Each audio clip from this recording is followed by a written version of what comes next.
उत्तराखंड विधानसभा और झीलों का शहर नैनीताल। खूबसूरत, बेमिसाल, शांति और सच्चाई का प्रतीक नैनीताल इस बार विधानसभा चुनाव में किसकी वसीयत तैयार करने जा रहा है। नमस्कार, मैं हूं कंचन वर्मा और आज हम जानेंगे कि नैनीताल की जनता का मूड क्या है। नैनीताल विधानसभा की सीट इन दिनों दल बदलू राजनीति से ओतप्रोत नजर आ रही है। पिछले 5 साल बीजेपी के विकास कार्यों का ढिंडोरा पीट रहे आज उन्हीं विकास कार्यों को सिरे से खारिज कर रहे हैं। और जो बीजेपी को महंगाई, शिक्षा, रोजगार, पलायन और तमाम मुद्दों पर आड़े हाथों लेते रहे, वो आज बीजेपी का दामन थामकर बीजेपी की जय जयकार कर रहे हैं। बीजेपी कांग्रेस से टिकट ना मिलने पर आम आदमी पार्टी की झाड़ू से भ्रष्टाचार की सफाई करने को बेताब नेता अब दोनों ही दलों की पोल खोल रहा है। जनता कश्मकश में है, बीजेपी कांग्रेस सब मिक्स हो चुकी है। इस पर जनता किसको वोट करने जा रही है, आइए जानते हैं जनता का मूड।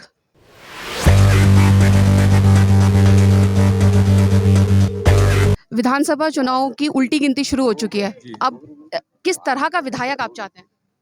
हम ये चाहते हैं कि हमारे शहर का विकास हो और एकता बनी रहे, कोई झगड़ा फिसाद ना हो और कार्यकर्ता आदमी हमें चाहिए। यहाँ पर हमें ऐसा विधायक होना चाहिए जो हर किसी के काम में आए, गरीबों के लिए, उसका दुख दर्द बांटने के लिए। जैसे किसी का घर नहीं है, जैसे किसी को खाने को नहीं है, उसकी व्यवस्था के लिए वो अपना देखभाल करे, ये हम चाहेंगे। पहली बार वोट देने जा रहे हैं कुछ युवा हमारे साथ हैं, आइए उनसे जानते हैं कि उनका रुझान किस तरफ है, उनका मूड क्या कहता है। आप किस तरह का विधायक चाहते हैं? हम ये इस टाइप का विधायक चाहते हैं कि हम हमारे क्षेत्र में हर चीज़ की सुविधा हो और हमें फैसिलिटी हो सब चीज़ की। और हम ये विधायक चाहते हैं कि हमारे गांव का विकास नहीं हो रहा है और जो भी विधायक है वो मतलब अपने अपने काम के लिए पहले वोट मांगते हैं, फिर बाद में कुछ नहीं देखते। विकास हुआ है नैनीताल में? नैनीताल में विकास दिखाया तो हुआ है, बट इतना नहीं हुआ जितना चाहिए था, सोचा था, उन्होंने वादे किए थे उतना नहीं हुआ है। विकास तो हर साल होता ही है, बट जितना उन्होंने कहा उतना नहीं हो पाता है कभी। तो कैसा विधायक चाहते हैं आप? विधायक तो मेन तो मेरे को चाहिए जो पढ़ाई को सपोर्ट करे। जैसे आजकल वो आए थे आम आदमी पार्टी के आए थे, मैं सपोर्ट नहीं करता हूँ, बट उन्होंने एक बात अच्छी कही थी कि मैं हल्द्वानी को एक शिक्षा नगरी की तरह देखना चाहता हूँ। तो वो इनिशिएटिव मुझे बहुत अच्छा लगा उनका। तो मैं चाहता हूँ जो सरकार इसको अगर आगे लेके जाए, बीजेपी हो या फिर कांग्रेस, जो भी सरकार आए, बट वो हमारे हल्द्वानी को शिक्षा क्षेत्र में आगे लेके जाए। विधानसभा चुनाव की उल्टी गिनती शुरू हो चुकी है, तो आप किस पार्टी को सपोर्ट कर रहे हैं और किस तरह का विधायक चाहते हैं? मैम, हम ऐसा विधायक चाहते हैं जिसने हमारे क्षेत्र में काम किया है और जो हमारी जो क्षेत्र को ज़मीनी स्तर पे जानता है। अभी जैसे मौजूदा स्थिति है कि दल बदल की राजनीति यहाँ पे चल रही है, तो हम युवा वर्ग इससे बहुत ज़्यादा प्रभावित हो रहे हैं। और हमारा एक ये रहा है कि हाँ, उत्तराखंड में जो वैकेंसीज़ आई थी, तो एक बहुत मतलब हाईलाइटेड मुद्दा है ये कि जो अभी वैकेंसीज़ आई हैं कि अगर कोई पार्टी आती है तो सिर्फ वो चुनावी वैकेंसीज़ थी या चुनाव के बाद भी वो वैकेंसीज़ अमल में आएंगी। क्योंकि हमने ये देखा है कि चुनाव के बाद नेता सब जो वैकेंसीज होती है ये सारी सब चली जाती है। मतलब हम एक उम्मीद में रहते हैं। हालांकि आप अभी जो एग्जांपल देख सकते हैं बिहार का, देख लीजिए एनटीपीसी वाला। तो ऐसा मौजूदा स्थिति हमारे क्षेत्र में नहीं, हमारे राज्य में ना हो, तो हम ऐसी सरकार चाहते हैं। बड़ी कल्पना करना बड़ा मुश्किल है कि कैसा विधायक चाहिए। ये लोग ये दौर का राजनीतिक दौर का देख के सब लोग हैरान हैं। देखो, जनता के मुद्दों को उठाने वाला आज कोई राजनेता है नहीं धरातल में। ये अपने सत्ता की मलाई खाने के लिए इधर से उधर हो रहे हैं नेता। इनसे जनता का कोई वास्ता नहीं है इन लोगों से। तो मुझे नहीं लगता है आज के परिप्रेक्ष्य में क्या कहा जाए कि कैसा नेता है। राजनीतिक स्तर को इतना गिरा दिया इन लोगों ने कि जनता के वोट से ये नेता बन रहे हैं और जनता को धुतकार रहे हैं। ये लोग जनता की कोई परवाह नहीं है, उनकी वोट की कोई कीमत नहीं है। सिर्फ उनको नेता बनना है और टीवी चैनलों में छाना है और गाड़ियों में घूमना है, बस यही नेता का काम रह गया। देखिए, ये विधायक तो जनप्रतिनिधि क्या होना चाहिए। जिस एरिया से वो चुने जाते हैं उस क्षेत्र को उन्होंने पूरे साल भर देना चाहिए और छोटी छोटी समस्याएं होती हैं उनको हल करना चाहिए। पब्लिक के समस्याओं को एड्रेस करना चाहिए और संवाद होना चाहिए, हर क्षेत्र में जाना चाहिए। बिजली एक जनता का मूल मुद्दा क्या होता है? बिजली, पानी, सड़क, स्वास्थ्य, शिक्षा, यही समस्याएं आती हैं, इससे जूझती है पब्लिक। और नेता यहाँ होता नहीं है। चुनाव में आता है नेता, हाथ जोड़ के वोट मांग लेता है और फिर साल भर देखने को नहीं आता है, 5 साल तक आता नहीं है। देखिए एक विधायक मेरे उससे एक विधायक ऐसा होना चाहिए, उसको बार बार अपने विधानसभा क्षेत्र की जनता से लगाव होना चाहिए। उसके छोटे छोटे मुद्दे होते हैं, उनको एड्रेस करना चाहिए, उनको सुलझाना चाहिए। और बिजली हो, पानी हो, सड़क हो, आपदा के समय में आप यकीन कर सकते हैं उत्तराखंड ने नैनीताल ने विधायक दिया था, एक विधायक चुना था। और जब ठीक प्राकृतिक आपदा आई और विधायक ने अपने लालच में विधायक पद छोड़ के दूसरे दल में चला गया और यहाँ अनाथ जनता, विधानसभा की जनता को अनाथ छोड़ दिए। तो क्या वैल्यू है वोट की, क्या वैल्यू है, आप बता सकते हैं? ये ऐसे दल बदलू लगता है मुझे इधर के उधर, तो मैं इसे वोट देने का मन नहीं करता कि किसको दूं, क्योंकि ये तो इधर उधर सत्ता के लालच से इधर उधर चले जाते हैं। तो अच्छा, विकास हुआ है? जो विधायक रहे हैं पहले, उन्होंने विकास किया है नैनीताल का? विकास की बात करूँ तो मैं नैनीताल की तो बात नहीं करता हूँ और इधर उधर की भी बात नहीं करता हूँ, क्योंकि अब मैं खुद अपने गाँव से की बात करता हूँ तो वहाँ पर उतना विकास हुआ नहीं है, क्योंकि लोग 8 से 10 किलोमीटर पैदल आते हैं। कोई भी मरीज होता है तो उनको यहाँ लाया जाता है, तो चारपाई में लाया जाता है या डोलियों में लाया जाता है। तो मैं विकास की बात तो नहीं कर सकता। वोट तो करेंगे वोट करूंगा। किसे?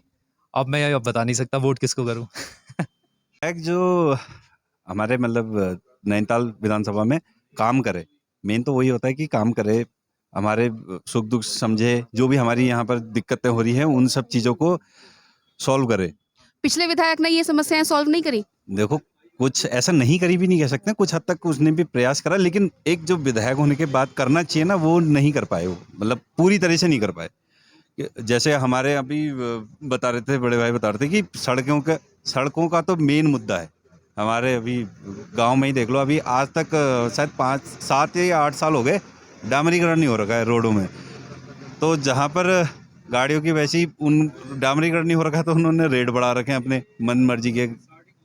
तो विकास तो उस स्तर पर नहीं हुआ है जिस स्तर पर होना चाहिए था। जैसे नैनीताल विधानसभा की बात कर रहे हैं, तो यहाँ पे आपको क्या लगता है कि विकास हुआ है? विकास तो हुआ है, बहुत काल की भी साफ सफाई हुई ना, और काफ़ी ये जहाँ कूड़ा रखा रहता था रोडों पर, वो साफ सफाई हुई। भले ही नगर पालिका से हुई जाएगी, क्योंकि सरकार तो उन्हीं की थी, उनकी उन पर लाइट, स्ट्रीट लाइट सारी तो हुए हैं, और कोई ऐसा घटनाएं नहीं घटी हैं, और कोई ऐसा तो नहीं हुआ। सरकार आई, सरकार ने अच्छा काम किया, दोनों सरकारें बढ़िया हैं, डबल इंजन सरकार बहुत बढ़िया है। अच्छा, डबल इंजन की सरकार आपके नज़र में ज़्यादा अच्छी है? बहुत बढ़िया नजर में, कोई दिक्कत नहीं है। मैं खुले मन से कह रहा हूँ, पहले भी कह रहा हूँ, क्योंकि बहुत ही ये कह रहे कि बेरोजगारी, तेल बढ़ गया, ये तो सब एक प्रकार से वो है इन लोगों का, क्योंकि तेल बढ़ना ये तो होना ही होना था, चाहे किसी सरकार होती थी, ये तो होना ही था। और बीमारी वो लाए, बीमारी हमारे वो लाए, अगर ये बीमारी होती तो कितने ही चले जाते हैं। मैं कह रहा हूँ कि अगर ये बीमारी को रोकथाम नहीं होती, फ्री वैक्सीन चाहिए इनको, 2 साल तक अनाज दिया, हमें इतनी सैलरी कम मिलती है, लेकिन हमारे बच्चों को कम से कम रोटियां मिली। खुद हमने 10 किलो APL कार्ड धारक हूँ मैं, होना चाहिए था मुझे BPL, और हूँ मैं APL कार्ड धारक। 10 किलो दिया तो खुशी का तो मुझे तो वही लगा ना, मुझे तो सही हुई। केंद्र और राज्य, उनके दिशा निर्देश पर हमारा विकास हो रहा है, और हर जगह विकास हो रहा है, कोई दिक्कत नहीं है। खाली एक सोचने वाली बात है, एक कहने वाली बात है कि तेल और इतना सब कुछ, ये वैक्सीन फ्री। अगर माना कि ये वैक्सीन 700 रुपया, एक में 4 दिनों का परिवार है, मेरा 2 बच्चे हैं, मियाँ बीवी हैं, 700 को 2800 में वहन नहीं कर सकता हूँ। सरकार ने फ्री वैक्सीन लगवाई, फ्री दिया, अनाज फ्री दिया, सब कुछ बढ़िया किया। सोच रहे हैं और ये कह रहे उद्योग बेच दिए।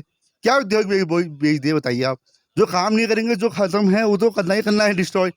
हमारी अगर बात करी जाए तो हम तो मोदी गवर्नमेंट को चुनना चाहते हैं, सेंट्रल गवर्नमेंट से देख रहे हैं, क्योंकि बीच में सारे दल बदले हैं, किसी का कुछ पता नहीं है कौन कब कहाँ है। जिसको पहले बीजेपी में था वो कांग्रेस में पहुंच गया, कांग्रेस वाला बीजेपी में पहुंच गया। आप पार्टी को देखकर वोट करेंगे, आप चेहरा देख के वोट नहीं करेंगे? हाँ, हम तो पार्टी को देख के वोट करेंगे, चेहरा देख के नहीं करेंगे। आपका नाम? मेरा नाम फरोज आलम। अच्छा, तो आपका क्या रुझान है? मैं ये कहना चाहूँगा कि उत्तराखंड में कांग्रेस और बीजेपी लगभग एक ही जैसी स्थिति है, जिसका पलड़ा भारी होता है, लोग उधर को चल पड़ते हैं। मैं आप पार्टी को देना चाहूँगा वोट। विधायक वो चाहिए जो नैनीताल की प्रॉब्लम सॉल्व करे। पहले भी विधायक बने, हमारे वहाँ अभी तक पार्किंग नहीं बनी। मेट्रोपोल की पार्किंग है, अशोक सिनेमा की पार्किंग है, तल्लीताल की पार्किंग है, गर्मियों में जाम लगा रहता है, पानी नहीं आता है, ये सब प्रॉब्लम्स है। तो आपको क्या लगता है कि जो पिछले विधायक थे उन्होंने ये सब सारी समस्याएं दूर नहीं करी? नहीं कुछ नहीं करिए, आपके सामने ही है, आप लोग देखिए गर्मियों के महीने में कितने बड़े जाम लगते हैं। पार्किंग की समस्या क्या आप लोग देखते ही है ना, आप लोग तो हमसे ज़्यादा देखते हैं लोग। तो वोट इस बार बीजेपी, कांग्रेस या आम आदमी पार्टी या कौन सी? हम तो हमेशा ही बीजेपी को देते हैं, इस बार भी बीजेपी को ही देंगे। आपका नाम? मेरा नाम रेखा है। रेखा रेखा। जी। रेखा जी, किस तरह का विधायक चाहिए? विधायक अच्छा जी, जो सही काम करे और जो मतलब लगन लगा के काम करे और मतलब बीच में कुछ वो ना करे हफलाबाजी। घपलेबाजी? मतलब पैसे ना वो मतलब हेर फेर वाले नहीं चाहिए, मतलब जो मतलब अपना मतलब अच्छे से कार्य संपन्न करे, मतलब पूर्ण अपनी पूरी निष्ठा पूर्ण करे। संजय मेहरा।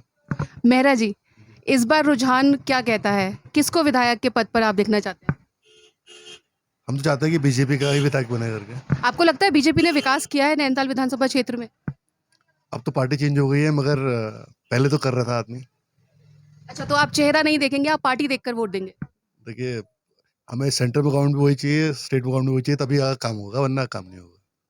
नैनीताल में दल बदलू राजनीति अपने चरम पर रही, जिससे जनता बहुत दुखी है। हालांकि जनता की तरफ से कांग्रेस और बीजेपी को लेकर मिलीजुली प्रतिक्रिया मिली है। कुछ लोगों ने आम आदमी पार्टी को भी सपोर्ट किया है, लेकिन कांग्रेस और बीजेपी में ही टक्कर बड़ी करारी है। अब देखना ये होगा कि जीत की किसकी बारी है। उत्तराखंड की हर छोटी बड़ी खबर के लिए चैनल को सब्सक्राइब करें और बेल आइकन दबाना ना भूलें।